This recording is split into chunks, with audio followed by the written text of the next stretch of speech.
తెలంగాణలో బీసీ రిజర్వేషన్ల పేరుతో కాంగ్రెస్ వేస్తోన్న రాజకీయ వేషాలు ఆశ్చర్యకరంగా మారుతున్నాయి. బీసీలకు రిజర్వేషన్లు ఇచ్చి తీర్తామని కాంగ్రెస్ పార్టీ కామారెడ్డిలో డిక్లరేషన్ ప్రకటించింది. ఆ ప్రకారం కులగణన చేపట్టిన కాంగ్రెస్ పార్టీ వాటి ఆధారంగా ఓ డెడికేటెడ్ కమిషన్ను ఏర్పాటు చేసింది. ఆ కమిషన్ సిఫారసుల ప్రకారం రిజర్వేషన్లను పెంచాలని బిల్లులను ఆమోదించి కేంద్రానికి పంపించారు. ప్రస్తుతం ఆ బిల్లులు కేంద్రం వద్ద ఉన్నాయి. అవి ఆమోదించే అవకాశం లేదు. అందుకే తాత్కాలికంగా అయినా బీసీలను మభ్యపెట్టడానికి ఆర్డినెన్స్ వ్యూహం ఎంచుకున్నారు. స్థానిక సంస్థల ఎన్నికల్లో బీసీలకు 42% రిజర్వేషన్లు కల్పించాలన్న ఆర్డినెన్స్ ను గవర్నర్ కు పంపించారు. స్థానిక సంస్థల్లో 42% రిజర్వేషన్లను కల్పిస్తూ ఆర్డినెన్స్ లో పొందుపరిచారు.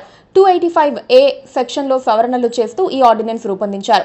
ఈ ఆర్డినెన్స్ జారీ చేస్తే కొన్ని చట్టపరమైన సమస్యలు వస్తాయి. సుప్రీంకోర్టు రిజర్వేషన్ల మొత్తం పరిమితిని 50%గా నిర్దేశించింది. ఆర్డినెన్స్ జారీ చేస్తే తెలంగాణలో 42% బీసీ, 18% ఎస్సీ, 10% ఎస్టీ రిజర్వేషన్లతో మొత్తం 70%కి చేరుతుంది.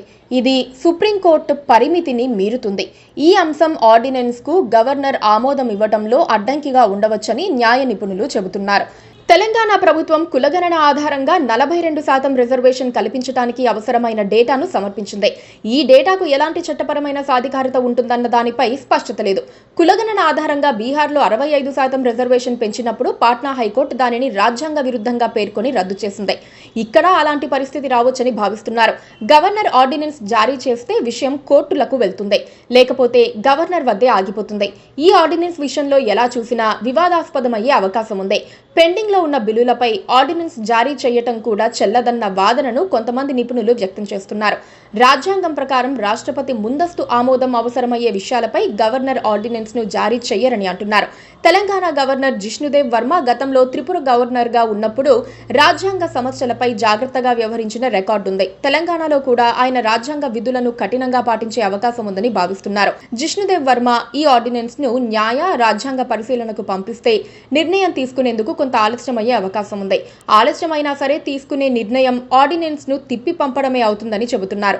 కాంగ్రెస్ ప్రభుత్వానికి కావాల్సింది అదేనేమో కానీ బీసీల హక్కులతో మాత్రం రాజకీయం చేయటం, పులి మీద సవారీ చేయటం లాంటిదన్న అభిప్రాయం వినిపిస్తోంది.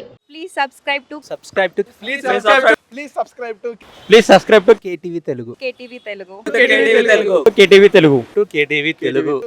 Telugu channel.